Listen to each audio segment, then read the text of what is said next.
يا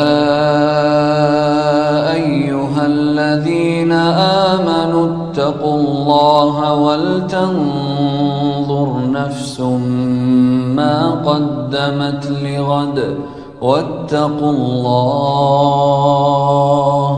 إن الله خبير بما تعملون.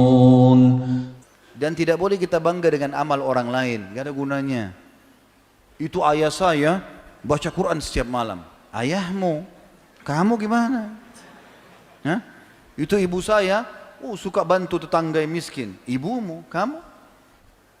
Selalu bangga dengan amal. Teman-temanku itu semua, soleh-soleh. Ya teman-temanmu, kamu gimana? Jangan bangga dengan orang.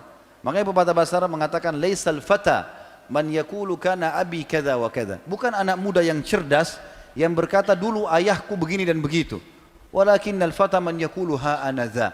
Tapi orang yang anak muda yang cerdas yang mengatakan ini loh saya, ini loh amal saya. Tidak usah malu dengan orang. Dan ingat, berubah menjadi orang baik jangan setengah-setengah. Hijrah menjadi orang saleh dan saleha 100%. Jangan setengah-setengah. Apapun orang mau bilang terserah mau ngomong apa, biarin.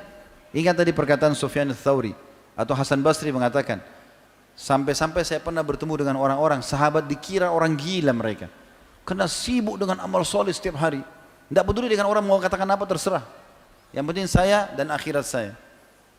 Ada seorang ibu teman-teman di Irak, setiap hari kalau sudah sore dia keliling pasar. Setiap hari ibu ini kalimatnya begini saja, wahai muslimin ingat waktu pulang. Wahai muslimin, ingat waktu pulang. Itu saja. Itu ibu keliling pasar ucapin itu. Setiap hari bertahun-tahun. Saking seringnya ibu itu begitu, sampai raja pun datang ke pasar ingin lihat ibu itu mana. Sering ucapin itu. Satu waktu subhanallah setelah sekian tahun, tidak ada lagi ibu itu bicara. Maka sampai berita ke raja, raja pun datang ke pasar, tanya, mana ibu itu? Mereka bilang tadi pagi sudah meninggal. Apa kata raja itu? Tentu yang paham kata-katanya ibu itu ya paham.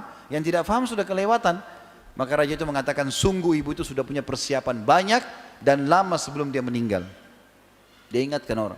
Ingat teman-teman, kita kalau pulang sendirian. Atha bin Abi Rabah menasihati khalifah waktu itu. Setelah dia datang ke istananya, Atha ini orangnya pincang kakinya, matanya satu buta, rambutnya keriting kecil-kecil, bajunya sudah umuh. Datang ke istana raja. Sampai waktu raja datang, raja sambut dia. Luar biasa gitu.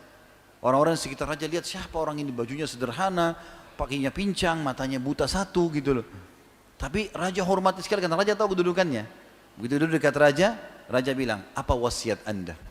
Atha berdiri di depan khalifah lalu mengatakan, wahai amir mu'minin, wahai pemimpin orang beriman, sambil lihat ke wajahnya. Waktu dilihat dengan mata yang tajam, maka amir mu'minin tundukkan kepalanya, tahu dia mau wasiat yang penting. Kata dia, wahai amir mu'minin, ketahuilah, kau lahir di dunia sendirian. Itu kau lahir sendiri. Kau juga akan mati sendirian. Dan kau akan dibangkitkan sendirian, kau pun akan dihisap sendirian.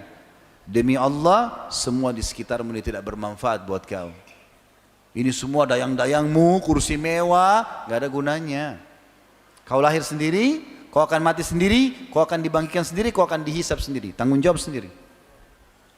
Maka khalifah sambil nangis, dia pukulin tongkatnya ke karpet mengatakan jazakallahu khairan. Atha bin Abi Rabah keluar dari ruangan tanpa minum satu gelas air pun.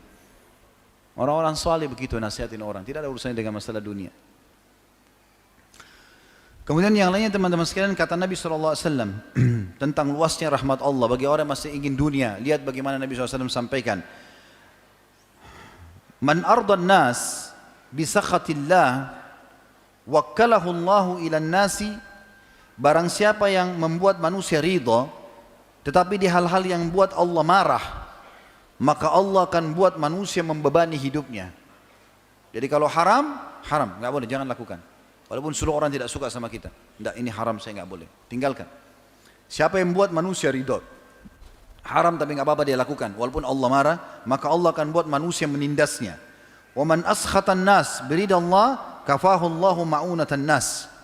Dan barang siapa yang membuat manusia marah, tapi itu membuat ridha Allah, artinya dia nasihati orang, orang pun tidak terima, tapi dia nasihatin, tidak boleh lo harus sholat, harus begini, nasihatin orang, maka Allah akan penuhi ya semua manusia membutuhkan untuk atau kepadanya. Hadis ini disebutkan Ibnu Hibban dengan sanad sahih. Juga pernah ada seseorang bertanya, "Qila ya Rasulullah, wahai utusan Allah, ayyul mu'minina afdal?" Orang mukmin apa yang paling baik di sisi Allah? Maka faqal, beliau berkata, "Ahsanuhum khuluqa." Orang yang paling baik akhlaknya. Tata krama, santun, ramah, bantu orang, dermawan dan seterusnya. Qala fa ayyul mu'minina aqyas? Orang mukmin apa yang paling cerdas? Qala aktsaruhum lil mauti dzikra. Orang yang paling banyak mengingat kematian. Wa ahsanuhum liman ba'dahu isti'dada. Dan orang yang paling banyak punya persiapan untuk menghadapi kematian itu. Ulaikal aqyas. Itulah orang-orang yang paling cerdas. Hadis ini diriwayatkan Ibnu Majah dengan sanad hasan. Kemudian juga Nabi SAW mengatakan dalam hadis yang lain mengingatkan kepada kita, innal qabra awwalu manazil al-akhirah. Ketahuilah kuburan adalah awal pintu dan tempat tinggal menuju ke akhirat. Fa in naja minhu fama ba'dahu aisar minhu. Siapa yang lolos dari situ, dia akan lolos juga setelahnya. Wa in lam yanju minhu fama ba'dahu ashaddu minhu. Kalau dia tidak lolos di situ, di kuburan, karena banyak dosanya, maka dia pun yang setelahnya akan lebih berat bagi dia. Qala ma ra'aitu mandaran qattun illa wal qabru afna' ya, atau afza minhu. Aku tidak pernah lihat pemandangan ya, yang menakutkan ya, yang bisa mengalahkan ngerinya kuburan itu sendiri. Hadis riwayat Tirmidzi. Juga Nabi SAW pernah duduk di sebelah kuburan setelah mengubur salah satu sahabat. Dalam hadis Hasan riwayat Ibnu Majah, beliau sambil duduk di sebelah kuburan lalu menangis. Lalu kemudian beliau menyampaikan hadis kata Al-Bara' bin Azib radhiyallahu anhu, maka Nabi SAW menangis lalu mengatakan, ya ikhwani, wahai saudara-saudaraku, limithli hadza fa'iddu. Untuk inilah kalian harus punya persiapan. Itu semua peringatan wahyu tentang masalah dunia dan juga bagaimana akhirat atau menuju ke sana.